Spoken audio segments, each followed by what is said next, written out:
right, guys, welcome back. We are here, season 2, episode 6. We have a huge guest. I can't wait to dive into some great conversation from down under. We've got Komatsu Ashton joining us here today. How are we doing, brother?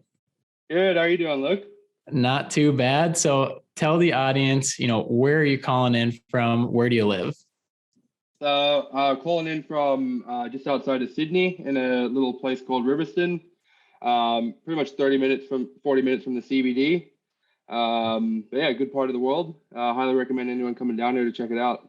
Yeah, absolutely. My wife actually studied abroad in Australia, and I told her that I was going to interview you, and she was stoked. So I've still never been to Australia, but it's on my list. Hopefully next year we're going to get out there, go see you, and go look at some construction equipment. Highly recommend it. Yeah, the Gold Coast is it's like the Vegas of Australia. So yeah, it's a good spot.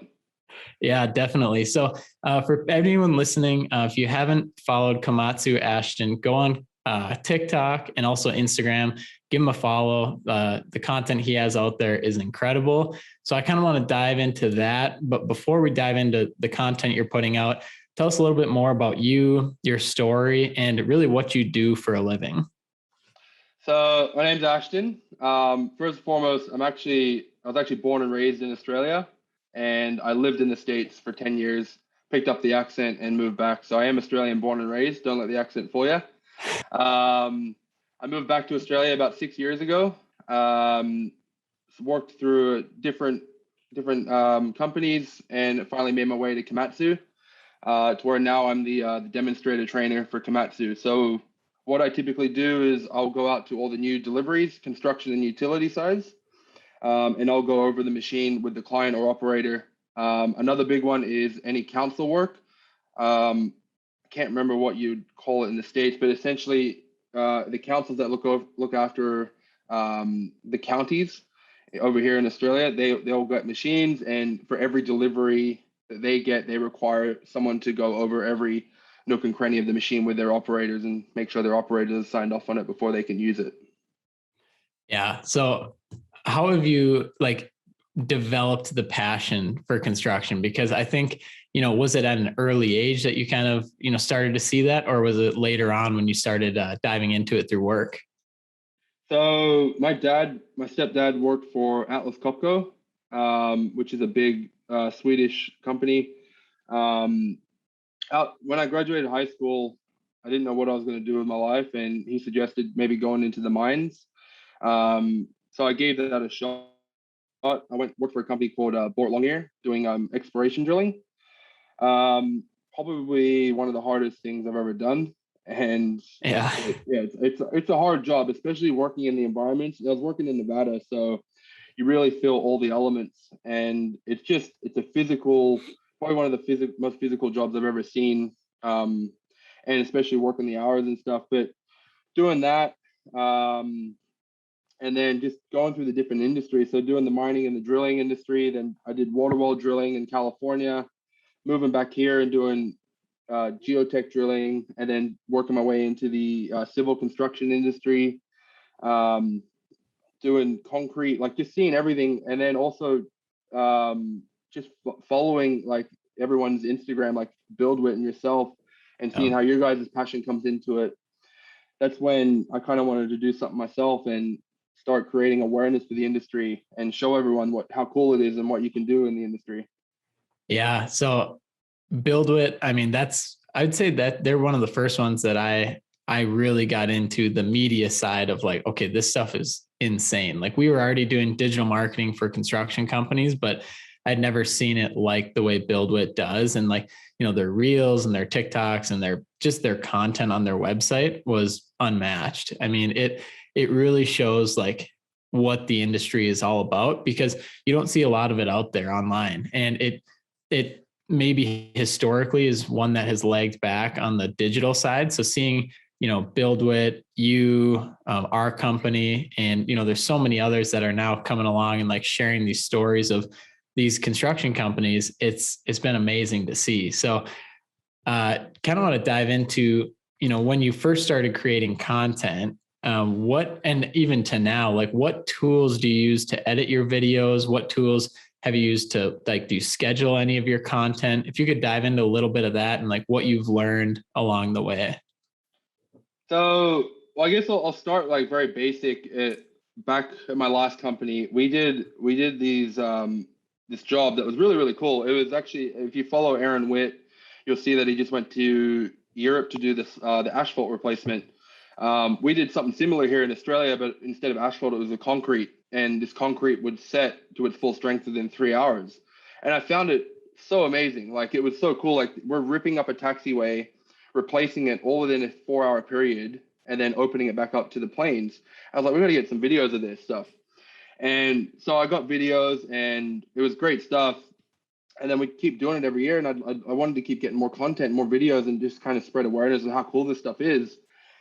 And I hit a wall of our marketing team, pretty much that company, saying that we're not allowed to take videos anymore, and we can't do this and we can't do that. Yeah. And I'm just like, why are you restricting us? Right. And so then, starting at Komatsu, everyone in the sales team had their own Instagram. I was like, how cool is that? And they could just take photos of whatever they wanted. So I just took that on initiative and just started taking photos and started taking videos. And then next thing I know, I'm getting a TikTok, and that's probably what really ramped things up. Is no one had a TikTok, so I started putting videos together with music, and then getting a drone, and then finding out it's too hard to edit on your phone, so I upgraded to an app, Wondershare. I think it's One Film. I'll have to look that up, but just using that app on the computer makes life so much easier to edit. But that's pretty much where the inspiration came from, was back when I first started, when I moved back to Australia, doing the airport stuff. Yeah. Do you see yourself taking that? Because I mean, you're killing it, your brand on TikTok and on Instagram. I can never get enough of it. And so that's why I was pumped to have you on the show here and talk about it. But do you see yourself taking that any further into like, like actually doing it as a service or editing on the side or doing something like that? Or do you kind of just want to keep it as, sharing the story on your own platform and growing it that way? There's a fine line, because I do work for Komatsu. So, maybe doing it on the side on the weekend, I could do that. But a full-time, I don't know. It's a very fine line I'm very privileged to have the freedom I have now and no oversight and no one really telling me what to do, which is good. They let me do whatever I want. Obviously, there are some rules around like languages and making sure there's no swearing in the videos and stuff if I put it on my Instagram, but they've just given me free reign and pretty much not to make sure the client is happy with me doing it. I'd love to do it in the future. I mean, I've found it very, very interesting, and I'm very passionate about it. But I don't know what the future holds. I mean, I also love the job that I have now, and the job I have now is very, very autonomous, and it's giving me a lot of freedom.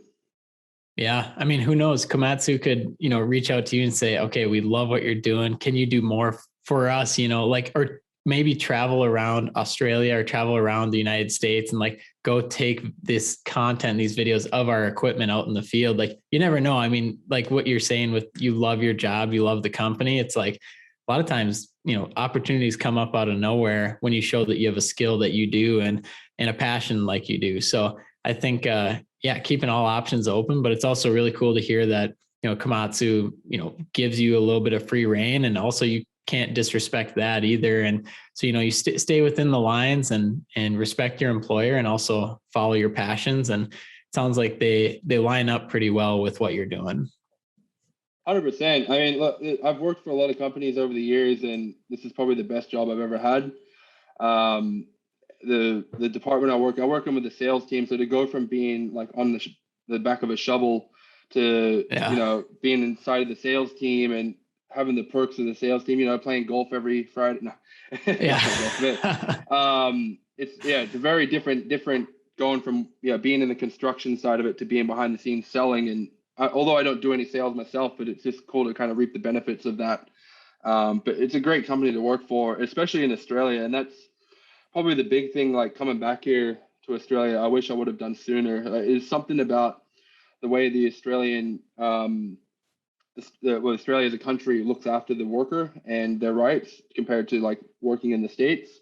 If anyone ever wants to come over and work here, we've got a labor shortage just like every other state and country, and I'm sure that people would be happy to have you here. Yeah, beautiful country. So I can't wait to come visit and check it out too. But yeah, about the labor shortage, I mean, that's a good, point we can bring up here. So do you think that, bringing media to the industry in the construction space, like, do you think that'll help the labor shortage? Because from what I've seen personally is when we have brands that invest in their website, they invest in a social media strategy, graphic design, all those kind of things, they seem to attract more talent, even from the younger generation, to their team. So do you think that media in this digital space in construction will help the labor shortage?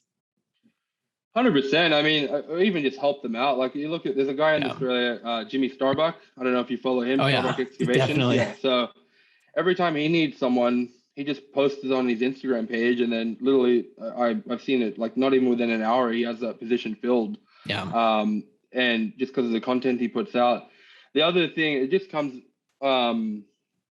It's just hard to say. Like in Australia, when COVID hit, we went into a big like building boom, and we're still in that boom, and it starts to wonder if maybe do we lose the workers, or do we just gain so much work to where we don't have enough workers for it? The media would definitely help. People seeing stuff on TikTok, seeing all the ins and outs and everything, it can't do anything but good. I don't see why everyone shouldn't do it. Yeah, I totally agree. So I definitely wanted to touch on that because I don't think it's going to hurt the industry to tell these stories and to show, the equipment that they have and, the projects they're working on, and really more in depth of what they do as a company, their culture, things like that. So I think it'll definitely help. And for everyone listening, we're on season 2, episode 6 right now. We've got Ashton Lavering on the call right now. You can follow him at Komatsu_Ashton on TikTok and Instagram. Got amazing content. So thank you again for being on. I've got a few more things I definitely want to talk about. So we're talking about your job, what you do. What would you say is your favorite part of what you do in your job? I don't do many of them. Typically my job starts at about 13 ton and up. So I typically don't do much under 13 ton, but during, when we're in lockdown over here, there was a lot less happening. So I was able to go do the smaller stuff. Mm-hmm. And probably the best one I've ever done is I helped one of the sales guys deliver a PC-18, which is like a 1.8 ton excavator. Now, seeing the guy's smile on his face, his first ever brand new purchase, seeing that smile on his face, it was the most satisfying thing. Because you deliver these $700,000 machines, and typically the owner isn't out there, and it's just a machine for them. But to see this guy, he's purchased his first brand new digger, seeing it come off the truck, he had his kid on his lap on the seat. Seeing that's, I love to see that. And the thing is, I don't get to see that because I don't typically do the smaller stuff. So that was cool and rare to see. Yeah, man, that's really cool. You just know that, he's been thinking about that. He probably lost sleep that night, was, saving up for it, and just, to bring his kid there and just experience that as well. I mean, it's interesting because, when you ask that question, you'd think you might say, something way bigger, but it's really like on the other end of the spectrum of, getting to see the emotions of the owner, like scrapping together, buying this machine, and, really seeing that come over him. Human emotion is a lot cooler to see. Like when you deliver the 70 ton diggers, most of the time this guy's literally just jumped out of an older one, which they've transferred to us. So we're just doing a swap and go. So we brought the new one. He'll get out of his old 700. We'll put that on the truck, and then he jumps in the new 700, and he just goes back to work. Like there's no excitement or anything, but you can't beat that human emotion of delivering someone their first machine brand new. Just can't beat it.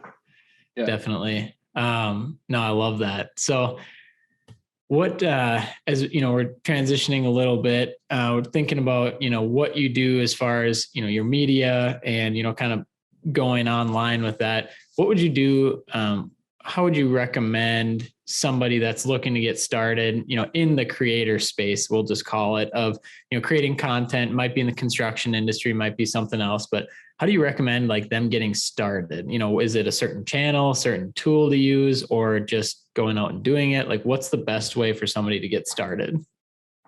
Well, just start an Instagram, start taking Yeah. photos, and they may not be great at the start, but I mean, you look at the first TikTok and the first photo I took, like it wasn't great. I look back at it now, I'm like, I can't Yeah. believe I posted that. Right. Just start somewhere, like all you need is your phone, and then you slowly upgrade yourself, whether that's a phone. But to be honest, up until December last year, all I was using was my phone. I never had a drone or anything like that. So Right. you can get away with just using an up-to-date new phone, and then just follow your typical brand creators, and just see what they're putting out, and then just kind of slowly, not copy, but like take what their idea and just put it in as your own. And then as you go on, upgrade yourself to a drone or a DSLR or whatever you can get your hands on. Yeah, I'm really glad you mentioned that, of following other brand creators and, basically engaging with other companies that are doing what you want to do. And I would say that's one of my, top pieces of advice to even companies looking to get into the digital space. Is like, go follow other companies that are doing it. And because you get to see what they're doing, you get to experience it. And plus, you're passionate about it anyway. For you and I, we're passionate about construction, we're passionate about dirt. So we're going to follow guys, that are in the industry doing it. And, that's why I've been following your page, is because you're putting out that content that I want to see. I take ideas from, you take ideas from us. We take ideas from Aaron. Like it all kind of goes into one big pool, but we're also reaching people that, maybe thousands of people that never would have seen any of it if we wouldn't have done it. So I think, just being in that creator funnel or that creator pool of just, experiencing it, diving into what you want to be doing. And, I think that's a great piece of advice. Just start with an Instagram page. I've got my, it's funny, I've got my TikTok and my Instagram dialed in now where I only see construction equipment. It's, because that's all I like to see and that's all I engage with. And it's honestly, I wouldn't have it any other way. It used to be, whatever, like dancing videos like years ago or whatever it was, but it's all changed and I'm here for it. So, Well, I remember 6 years ago when I just came back here, and my little cousin, which at the time, I don't know, maybe 15, 14, she was on the TikTok, and she had the headphone in, and she was voicing to songs like As You TikTok really started. And I was like, oh, that's stupid. I can't believe you're doing that. And yeah. then, fast forward, and now it's one of the biggest apps in the world, and we're all using it. But and the other thing is just don't be afraid of collaboration. Like, just because someone works at a different company doesn't mean you can't have a conversation or talk to them. Like, I'm really open to talking to the other people, especially the other dealers, like the other people working for them, and just, hey, that's great video you put out. I really like that. Yeah. The fact that there's no sides to this, we're all in the same industry. We can all chat, we can all talk, we can all borrow each other's ideas. Yeah, I love that, because that's exactly how I've run my business. We have zero competition. At least I see we have zero competition.